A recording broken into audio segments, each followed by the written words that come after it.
হরে কৃষ্ণ, জয় শ্রীরাম। হরে কৃষ্ণ কৃষ্ণ কৃষ্ণ হরে হরে, হরে রাম রাম রাম হরে হরে। আমরা হরে কৃষ্ণ মহামন্ত্র জপ করি, শ্রীরামের নাম জপ করি। কেউ একজন বলেছিল যে 4 তারিখের পর রাম নাম আর জপ করতে পারবে না। রামের সঙ্গে পাঙ্গা নিতে এসেছে। সে তো একটা চুনোপুটি মাত্র, চুনোপুটি, একটা পিঁপড়ারও সমান তার ক্ষমতা নেই। হ্যাঁ, সে রাম তার সৈন্যদের দিয়েই শুধু যে রাবণকে বধ করেছিলেন, সেই রাবণের কত শক্তি ছিল, কত ক্ষমতা ছিল। ত্রিভুবন কাঁপতো তাকে দেখে, তার ক্ষমতা অপরিসীম।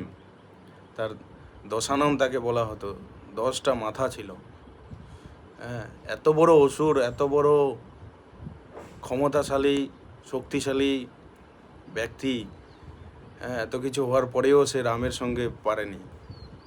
আর এই সাধারণ একজন চুনোপুটি, সে বলছে রাম নাম করা বন্ধ করব।